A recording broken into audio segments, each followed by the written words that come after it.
Hello and welcome to the daily scan initiative. आज का जो सेकंड टॉपिक है वो अपन बात करेंगे COP28 के बारे में।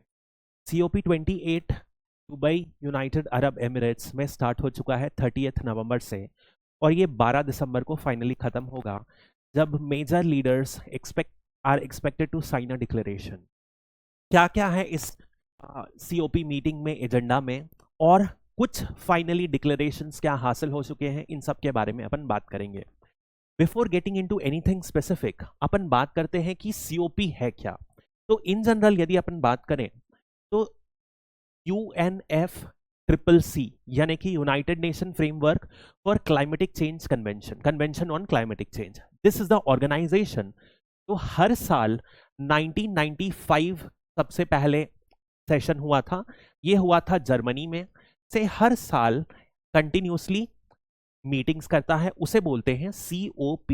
This is conference of parties. तो COP1 was held in 1995। Last year COP27 held हुआ था, ये हेल्ड हुआ था इजिप्ट में।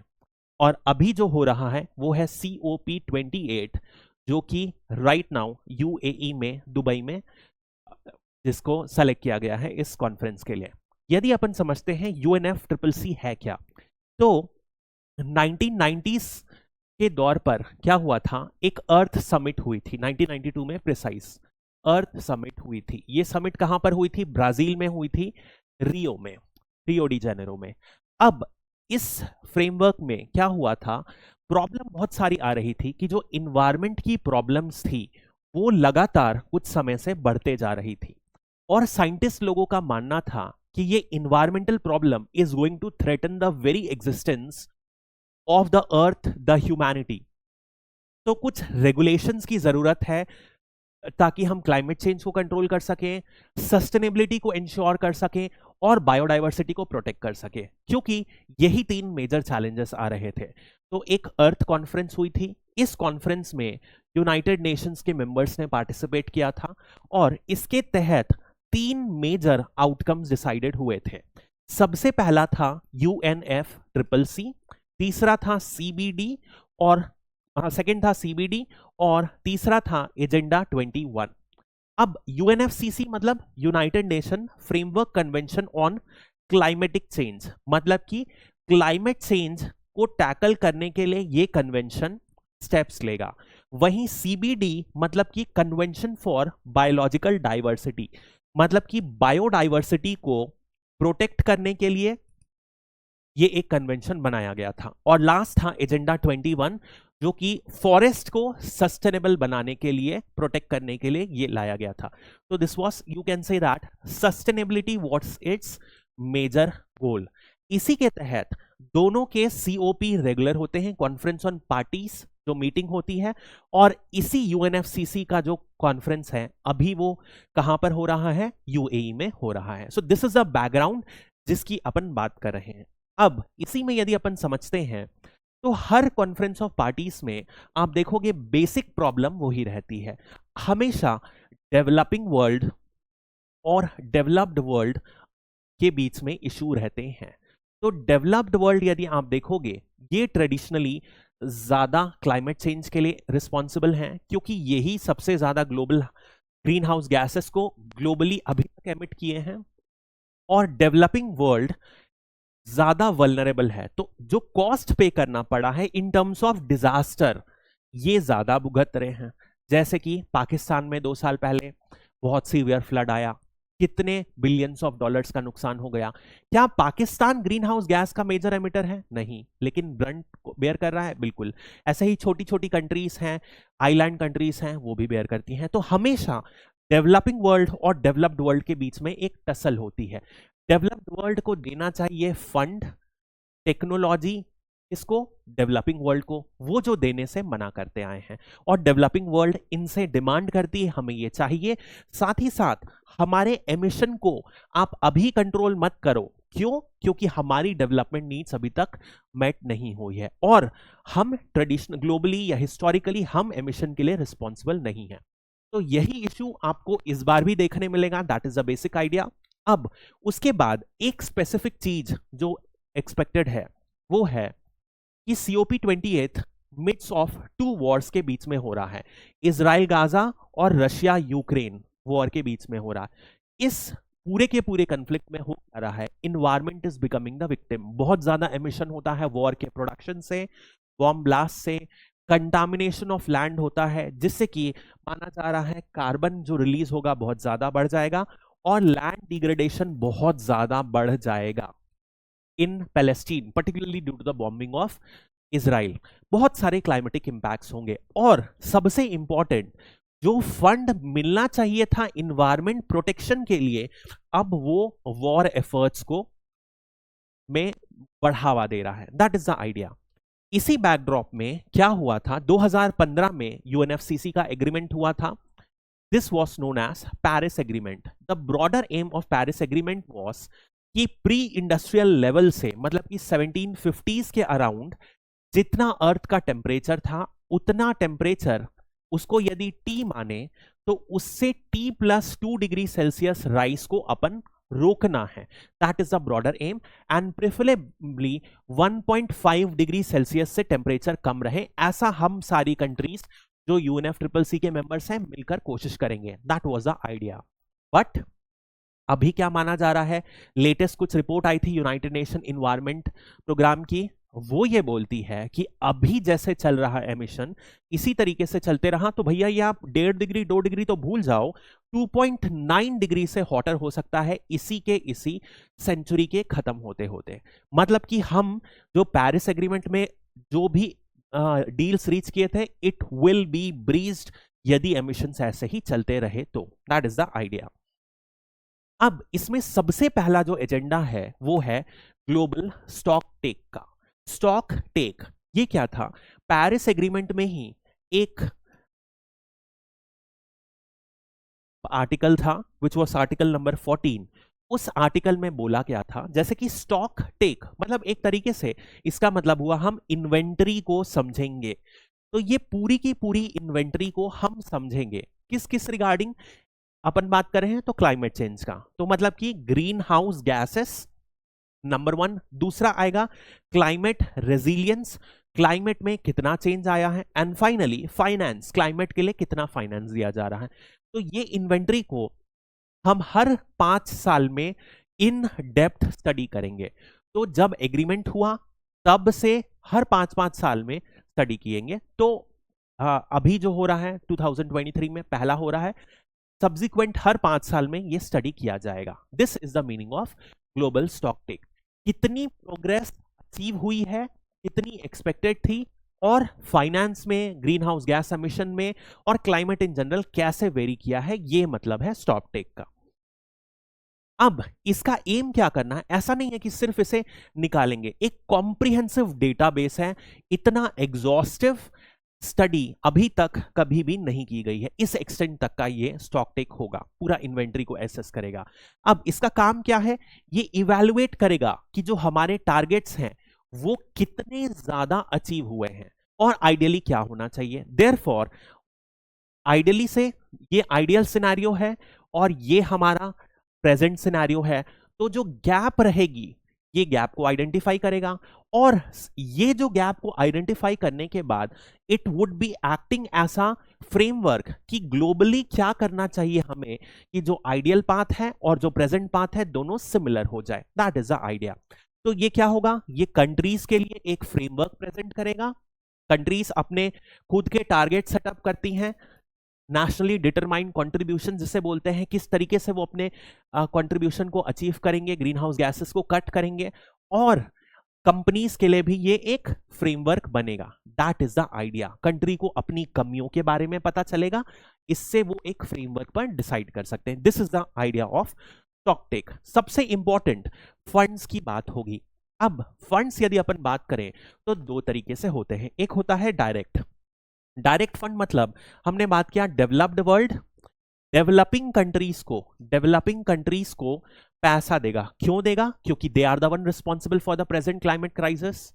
इस वजह से यदि डायरेक्ट पैसा देगा, पैसा किस फॉर्म में दिया जा सकता है, it could be given in the form of grant, जैसे कि रिच कंट्रीज पुअर कंट्रीज को देती है, इंडिया भूटान को देती है, इंडिया अफगानिस्तान को देती है, या लोन की तरीके से भी दिया जा सकता है, दोनों के दोनों तरीकों से।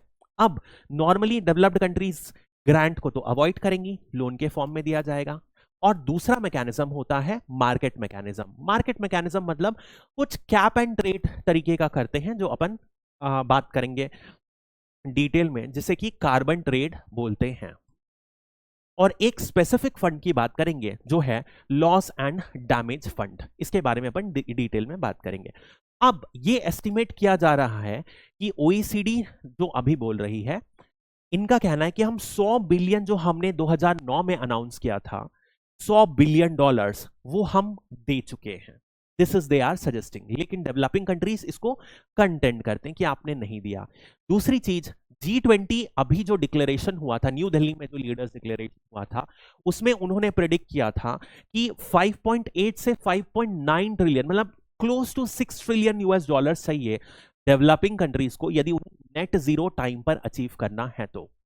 अब इस चीज में एक इंपॉर्टेंट मुद्दा अपन समझते हैं, वो क्या है कि जब भी फंड की बात की जाए तो डेवलपिंग वर्ल्ड को जो फंड देते हैं डेवलप्ड वर्ल्ड, इसमें बहुत सारे इश्यूज आ रहे हैं। मान लो यूएस श्रीलंका को, या एक छोटी कंट्री ले लेते हैं, मालदीव्स ले लेते हैं, मालदीव्स को पहले से ही लेट्स से यूएस 100 या 10 मिलियन डॉलर्स दे रहा था, पहले से ही दे रहा था उनके एग्रीमेंट में, उनके अपलिफ्टमेंट की वजह से। अब क्या कर रहे हैं डेवलप्ड कंट्रीज, इस फंड को वो इसी आइडिया पे इनकॉर्पोरेट कर ले रहे हैं कि ये फंड हम दे रहे हैं, मतलब कि ये एक तरीके से इन्वायरमेंटल फंड हुआ। This is the basic drawback. जबकि डेवलपिंग कंट्रीज बोलती हैं कि ये फंड तो आप पहले से ही दे रहे हो, और 2009 में जो फंड की बात की गई थी 100 बिलियन डॉलर्स की, में न्यू फंड की बात की गई थी। आप क्या कर रहे हो, पुराने फंड को टोटल क्यूमुलेटिव जोड़ दिए और बोले 100 बिलियन अचीव हो गया। This is the basic problem when it comes to funding between developed and developing countries. That is the idea. अब यदि अपन इनडायरेक्ट या कार्बन क्रेडिट की बात करते हैं, तो कार्बन क्रेडिट सिंपल शब्दों में ऐसा होता है कि हर को कुछ ना कुछ कैप मिल जाती है। जैसे कि मान लो दो एंटिटीज हैं ए और बी, इनको क्या हुआ, एक फिक्स अमाउंट ऑफ कार्बन मिल गया कि आपको 100 यूनिट ऑफ एमिशन करना परमिटेड है, आपको भी 100 यूनिट परमिटेड है। अब यदि क्या होगा, यदि मान लो ए ऑर्गेनाइजेशन ने नेट कितना एमिट किया, 80 एमिट किया, और बी ऑर्गेनाइजेशन ने 120 एमिट किया, तो क्या हुआ, इसके 20 क्रेडिट्स बचे, इसने इसको 20 क्रेडिट्स दे दिए। कैसे दिए, पैसा इसको सोल्ड कर दिया, सेल कर दिया। This is known as carbon credit. अब कार्बन क्रेडिट में प्रॉब्लम क्या हुई, मतलब क्या हुआ, हम बेसिकली कार्बन को बेच दिए, इस ऑर्गेनाइजेशन ने एफिशिएंसी मेंटेन की या इंक्रीज की, एंड इसकी वजह से नेट रिडक्शन हो गया। That is idea.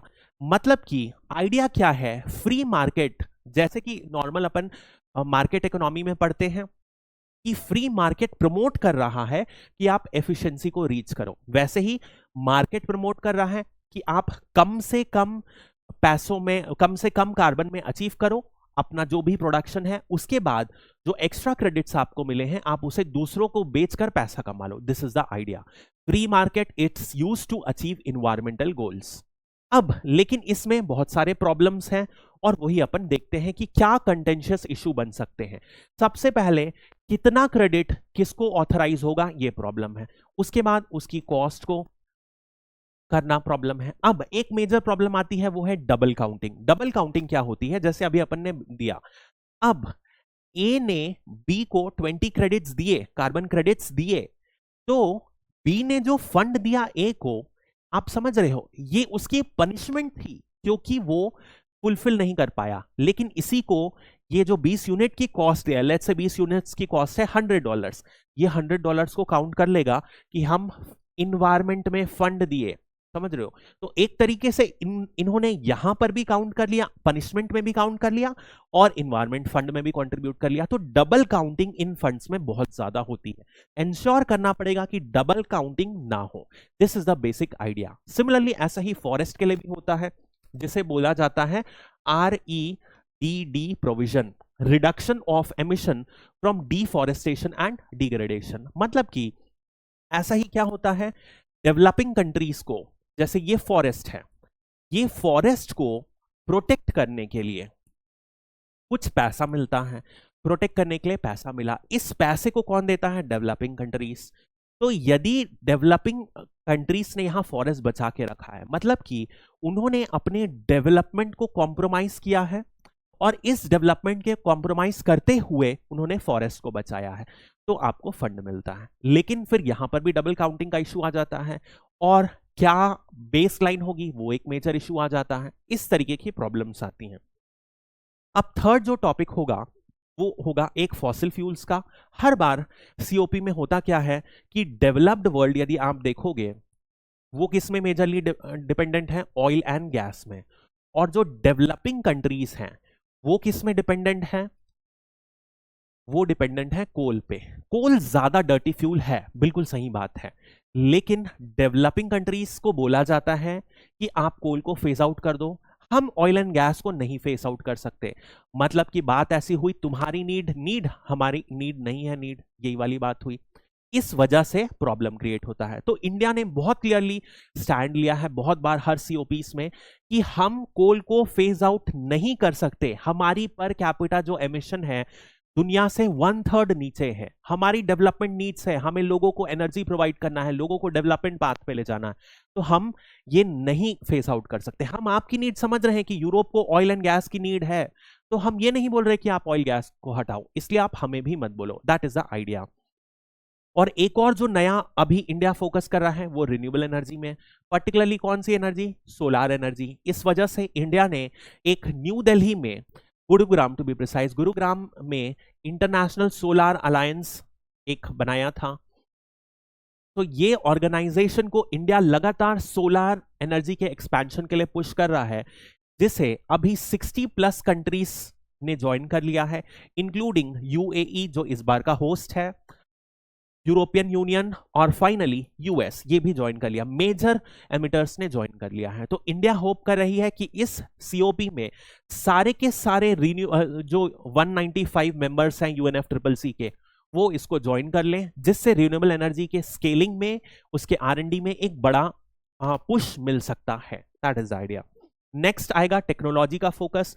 यूएई है क्योंकि होस्ट, तो यूएई अभी अपनी नई इकोनॉमी को टेक्नोलॉजी सेंट्रिक बना रहा है। तो यूएई चाह रहा है बहुत सारी नई टेक्नोलॉजी यूज करके क्लाइमेट चेंज को कंट्रोल किया जाए, जैसे कि उसमें आता है carbon capture method, solar radiance agreement. कुछ नहीं होता है कार्बन कैप्चर, मतलब क्या होता है, जो एटमॉस्फेयर में कार्बन है उसे by using certain technology capture कर लिया जाएगा, सक कर लिया जाएगा, और फिर उसको कहां पर, डीप या डेप्लीटेड माइंस में डाल दिया जाएगा, या तो कहीं और पर, जैसे कि फॉर एग्जांपल फ्रीज करके कहीं और पहाड़ों के नीचे पत्थरों में डाल दिया जाएगा। That is the idea.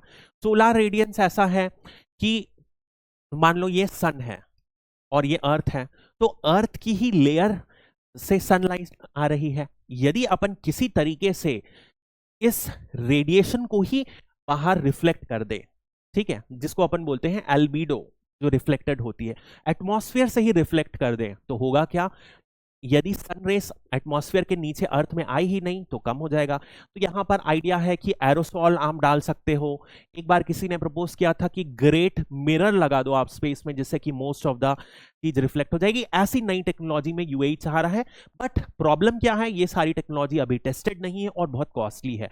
तो एक क्वेश्चन जो इंडिया जैसी कंट्रीज को इंश्योर करना पड़ेगा कि जो फंड मिल रहा है अभी क्लाइमेट चेंज का, उसे ऐसी नई टेक्नोलॉजीज में ना इन्वेस्ट किया जाए, बल्कि इंश्योर किया जाए कि डेवलपिंग कंट्रीज की नीड्स को फुलफिल करने के लिए यूज किया जाए। लास्ट अपन बात करेंगे लॉस एंड डैमेज फंड की। अब क्या हुआ, लॉस एंड डैमेज फंड कल पहला दिन था, पहले ही दिन ये ऑपरेशनलाइज हो गया, चालू हो गया। इसको क्लोज टू 450 मिलियन फंडिंग का प्रॉमिस मिल गया पहले ही दिन, जिसमें major countries, European Union, US, Germany अलग से कंट्रीब्यूट किया, अलग अलग ने कंट्रीब्यूट किया है। मतलब कि ये एक बहुत पॉजिटिव साइन है। अब सबसे पहले समझते हैं लॉस एंड डैमेज फंड है क्या।